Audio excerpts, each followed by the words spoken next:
आप मेरा चैनल देख रहे हैं एलजी राइट।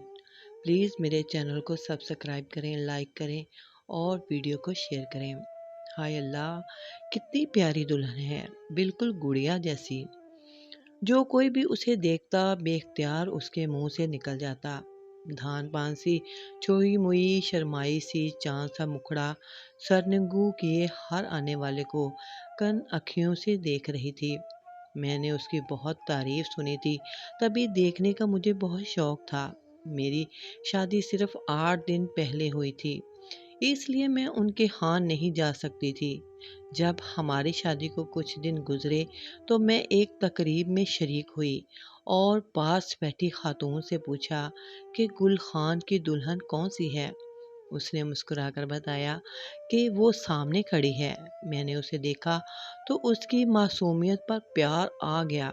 नई नवेली दुल्हन यूं बच्चियों के साथ बातों में मशगूल थी, जैसे मेके की सहेलियों में घिरी हो। उसे एहसास ही नहीं था कि वो शादीशुदा है। वो सब की तवज्जो का मरकज़ बनी हुई थी, मगर अपनी हम उम्र लड़कियों के साथ खेलने में मसरूफ़ थी। गुल खान भी मौजूद थे। मैंने हंस कर पूछा कि भाई गुल खान, ऐसे गुड़िया कहाँ से ले आए हो? उसकी उम्र कम है और तुमने उससे शादी के बंधन में बांध लिया है। क्या वो घरेलू जिम्मेदारियां पूरी कर पाएगी? वो बोला कि ये जिम्मेदारियां पूरा करेगी या नहीं, पर ये तो सारा दिन गुड़ियों से खेलती है या फिर सोई रहती है। हाँ, इसके आने से इतना फ़ायदा ज़रूर हुआ है कि जब मैं फैक्ट्री से वापस आता हूँ तो ये दरवाज़ा खोल देती है। और मैंने पूछा कि ये खाना पकाती ही तो होगी। इसने कहा तवे पर रोटी डाल देती है, मगर पलटना मुझे पड़ता है, क्योंकि ज़किया कहती है मेरा हाथ जलता है। कुछ काम वो करती है और कुछ मैं उसके साथ हेल्प करवा देता हूँ। उसके आने से घर में ख़ास रौनक आ गई है। बाजी, आप जानती हैं कि वालिदैन के फौत होने के बाद मैं ख़ुद को बहुत तन्हा महसूस करने लगा था। बड़ी बहनों की शादियां हो चुकी थीं और वो भी कभी कभार आती थीं। अच्छा भैया, जब छोटी दुल्हनियां लाए हो तो सब्र करो, आहिस्ता आहिस्ता ये सब काम सीख लेगी। मैंने जकिया के मासूम चेहरे की तरफ देखा, जो दुपट्टे पर लगे सितारों की बेल से खेल रही थी, और सोचा कि 9-10 साल की ये बच्ची हंडिया पर खाना क्या सीख चुकी होगी। रोटी पकाने में हाथ जलता है तो सालन बनाने में नरम हथेलियाँ और कलाइयाँ जलना तो फितरी है। 5 बरस गुजर गए। एक दिन मेके गई तो सुना कि गुल खान की बीवी के यहाँ बच्ची हुई है। वो बामुश्किल 14 बरस की थी और बच्ची की माँ भी बन गई थी। मासूम बच्ची ने ममता का रूप भी देख लिया था। मैं बच्ची को देखने गई तो जकिया पहले से ज्यादा सियानी हो चुकी थी। एक बुर्दबार लड़की नजर आती थी। भोली बाली सूरत पर सियानापन आ चुका था और जमाने के नशीबो फराज से वाकिफ थी। शोहर इससे 20 बरस बड़ा था, लेकिन वो इसकी ऐसी खिदमत करती थी कि हैरत होती थी। एक कमसिन लड़की क्या इतनी अक्लमंद हो सकती है कि उसकी रविश में ढल जाए और एक अच्छी बीवी बन जाए। गुल खान ने ज़रूरत इसको बहुत प्यार दिया होगा, तभी वो खुश नज़र आती थी। घर आने वाले मेहमानों को वो बड़ी गर्मजोशी से खुश आमदीद कहती थी। उसका घर मिसाली था। फिर जाने इस आशियाने को किसकी नज़र लग गई कि गुल खान, जो दूसरों को अकल की बातें सिखाता था, चोरी के इल्ज़ाम में पुलिस ने इसको गिरफ्तार कर लिया।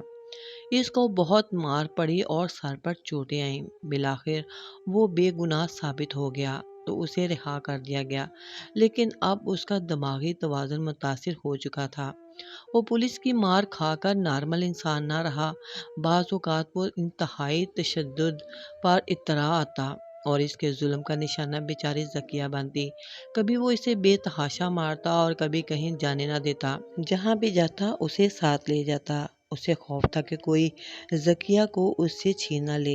एक दिन उसने ज़किया से कहा कि मेरे साथ जामन तोड़ने के लिए चलो।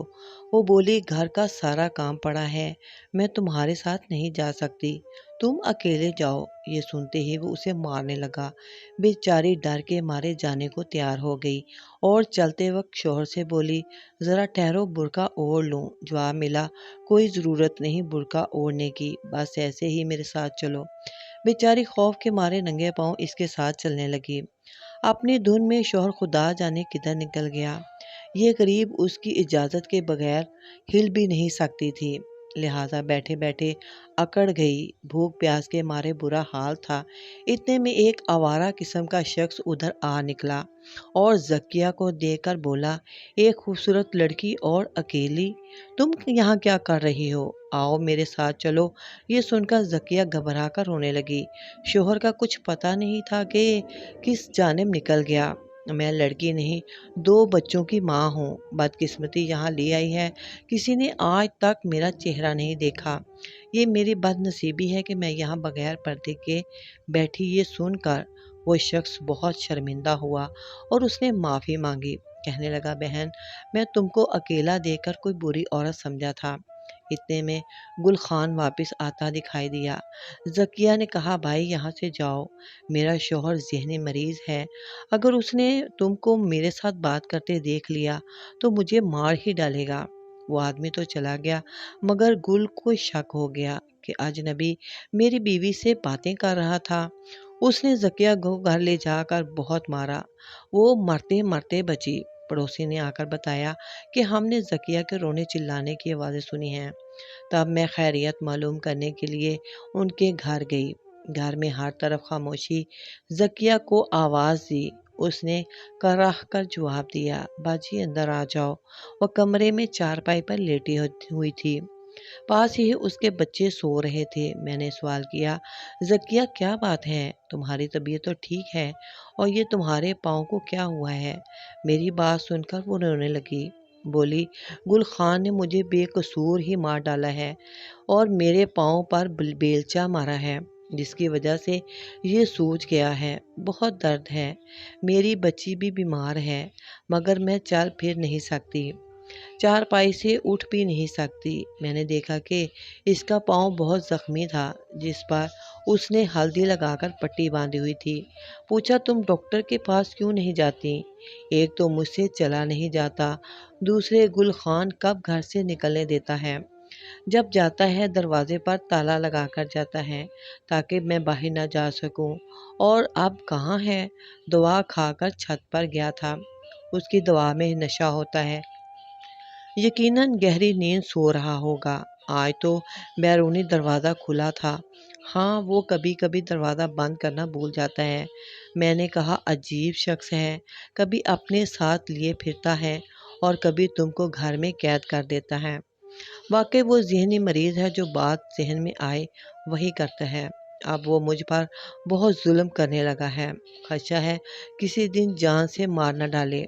जकिया ने दुख से फरियाद की, तुम मेरे मेके क्यों नहीं चली जाती? मेरा मेका नहीं है, मेरा तो कोई नहीं है। गुल खान ने मुझे 50,000 के एवज मेरे चचा से खरीदा था, और जो चीज़ बिक जाती है वारस की नहीं रहती, वो खरीदने वाले की हो जाती है।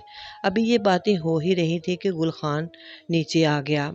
इसने मुझे घूर कर देखा और बाहर चला गया। थोड़ी देर बाद वापस आया तो इसके हाथ में शापर था। ये लो, पका कर खा लेना और बच्चों को भी खिला देना।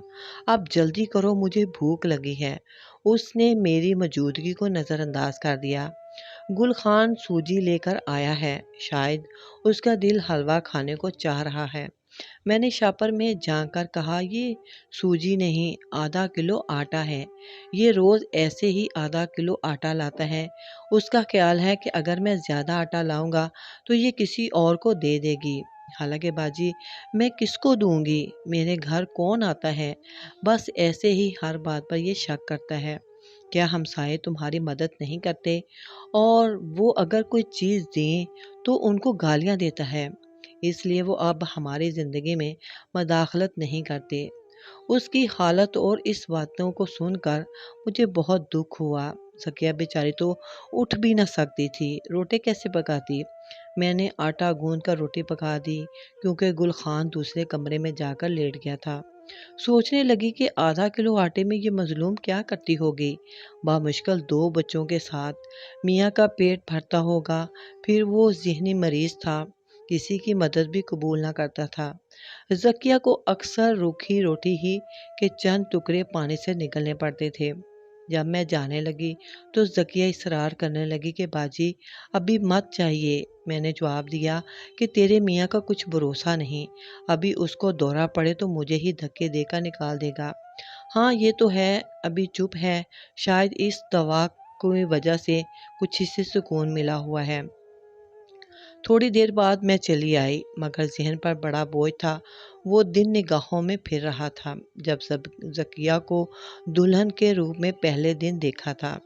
اسے کچھ پتہ نہ تھا کہ اس کی زندگی میں کتنے دشوار دن آنے والے ہیں۔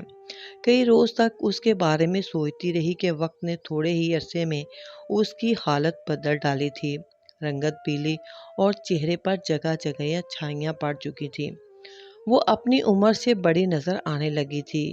روز روز کوئی عورت مار کھائے، دہشت میں دن رات گزارے اور اس کی داد رسی کرنے والا بھی کوئی نہ ہو تو اس کے دل کی کیا حالت ہوگی۔ دہشت کی وجہ سے سہمی رہتی تھی، کسی کے گھر جا کر مدد بھی طلب نہ کر سکتی تھی۔ حیرت کی بات یہ تھی کہ جب گل خان صحیح حالت میں ہوتا تو اس کو بہت پیار کرتا، معافیاں طلب کرتا، روتا، ہاتھ جوڑتا کہ تم مجھے کبھی چھوڑ کر مت جانا، میرا اس دنیا میں تمہارے سوا کوئی نہیں ہے۔ اور یہ سچ تھا کہ گل خان کا ذکیہ کے سوا کوئی نہ تھا۔ جب وہ بیمار ہوا اٹھا تھا تو رشتہ داروں نے آنا جانا ختم کر دیا، کیونکہ وہ ہر ایک کو شبہ کی نظر سے دیکھتا تھا کہ کہیں کوئی اس سے اس کی بیوی اور بچے نہ چھین لے۔ اسی سبب وہ گھر آنے والے کی بھی بے عزتی کرتا تھا اور بیوی بچوں کو تالے میں رکھتا تھا۔ گل خان فروٹ کا کام کرتا تھا، اب اس کا کاروبار بہنوئی نے سنبھال لیا تھا، جو اس بزنس کی وجہ سے امیر ہو چکا تھا۔ پر گل خان کی بہن اس کو کچھ رقم دے جاتی جس سے وہ گھر چلاتا تھا۔ اس کی ذہنی کیفیت کے پیش نظر اسے علاج کی ضرورت تھی۔ جب موڈ صحیح ہوتا وہ خود ڈاکٹر کے پاس چلا جاتا اور جب دماغی حالت ٹھیک نہ ہوتی دوائیں پھینک دیتا، کہتا کہ ڈاکٹر نے زہر دے دیا ہے تاکہ میں مر جاؤں اور وہ میری ذکیہ کو لے جائے۔ وہ کئی بار ذکیہ سے معافی مانگ چکا تھا کہ تم کو مارتے وقت مجھے پتہ نہیں چلتا کہ کیا کر رہا ہوں، اس بار معاف کر دو، آئندہ نہیں کروں گا۔ وہ بیچاری معاف نہ کرتی تو کیا کرتی، کہاں جاتی؟ جب دکھ قابل برداشت نہ ہوتا بہت روتی اور پولیس والوں کو بد دعائیں دیتی کہ جنہوں نے مار مار کر اس کے خاوند کی ایسی حالت کر دی تھی۔ لوگ اس کا حال دیکھ کر ترس کھاتے تھے، مگر کوئی اس کو ان دکھوں سے نجات دلانے کے لیے عملی قدم نہ اٹھاتا تھا۔ وہ تنہا نہ تھی، 2 بچوں کے ساتھ تھا جس کا وارث ان کا باپ تھا۔ ایک دن ایک ہمسائے نے ابو سے کہا کہ ذکیہ ہماری بچیوں کی طرح ہے، اس کی حالت دیکھی نہیں جاتی۔ گل خان اچھا آدمی تھا، ہم اس کو مورد الزام نہیں ٹھہرا سکتے، حالات نے اس کو بیمار کر دیا ہے، حالانکہ ذکیہ اور اس کے بچوں کے بارے میں سوچنا چاہیے۔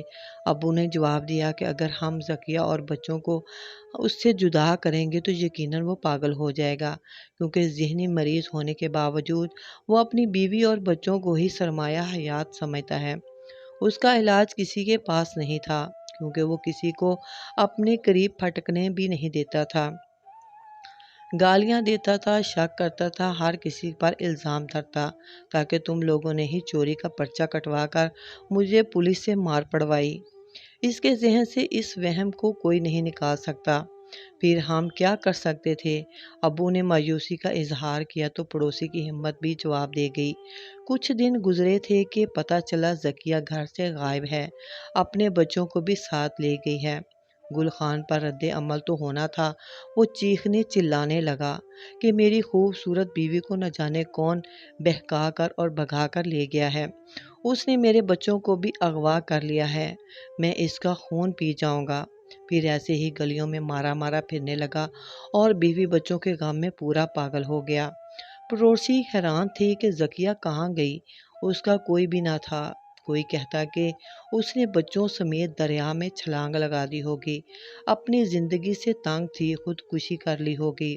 کون کسی کو تلاش کرتا ہے، محلے والوں میں سے کسی نے اس کو تلاش نہ کیا، الٹا سب نے یہی کہا کہ شکر ہے اپنی اور بچوں کی جان بچا کر چلی گئی، ورنہ یہ نیم پاگل ظالم شوہر اس کو کسی دن مار ہی ڈالتا۔ حیرت کی بات یہ ہے کہ گل خان پاگل ہونے کے باوجود صرف ذکیہ کو مارتا تھا، اس پر شک کرتا تھا، مگر اپنے بچوں کو نہیں مارتا تھا۔ تاہم اپنے سامنے ماں پر تشدد ہوتے دیکھ کر بچوں کی بھی ذہنی حالت متاثر ہو رہی تھی۔ کافی دن وہ گلیوں میں بیوی بچوں کو تلاش کرتا رہا۔ وہ بڑبڑاتا تھا کہ کوئی میری ذکیہ کو لا دے، کسی ظالم نے اس کو مجھ سے چھین لیا ہے۔ کبھی کہتا کہ اب آئے گی تو نہیں ماروں گا، اور اسی لیے کہیں چھپ گئی ہے۔ وہ اس کا نام لے لے کر پکارتا تھا۔ اس نے دوا کھانا چھوڑ دی تھی۔ اس کے نزدیک جانے کی جرات کوئی بھی نہیں کرتا تھا۔ ہر کوئی اس سے ڈرتا تھا کہ یہ پاگل ہے، پتھر اٹھا کر دے مارے گا۔ یوں ہی گلیوں میں پھرتے پھرتے ایک روز وہ گم ہو گیا اور دوبارہ نظر ہی نہیں آیا۔ کافی دن اس کا گھر کھلا پڑا رہا۔ بہن بہنوئی کو اطلاع ملی کہ گل خان غائب ہو گیا ہے، تب وہ آئے اور گھر کو تالا لگا کر چلے گئے۔ وہ دن اور آج کا دن اس کے گھر میں تالا پڑا ہے۔ ذکیہ کا پتہ نہیں چلا کہ وہ بچوں کو لے کر کہاں چلی گئی۔ گل خان بھی لوٹ کر نہ آیا۔ خدا جانے اس سے زمین نکل گئی یا آسمان کھا گیا۔ میں پولیس والوں سے التجا کروں گی کہ وہ دوران تفتیش ہر ایک کو یوں بے دردی سے نہ مارا کریں، کیونکہ کچھ لوگ بے گناہ ہوتے ہیں۔ جب ان کے پندار کا شیشہ ٹوٹتا ہے تو وہ خود بھی ٹوٹ کر بکھر جاتے ہیں۔ ہر ملزم کو ایک ہی لاٹھی سے نہیں ہانکنا چاہیے، کیونکہ اس طرح اچھے اور صحت مند ذہن کے لوگ بھی عمر بھر کے لیے بیکار اور برباد ہو جاتے ہیں۔ ویڈیو اچھی لگے تو چینل کو سبسکرائب کر لیں۔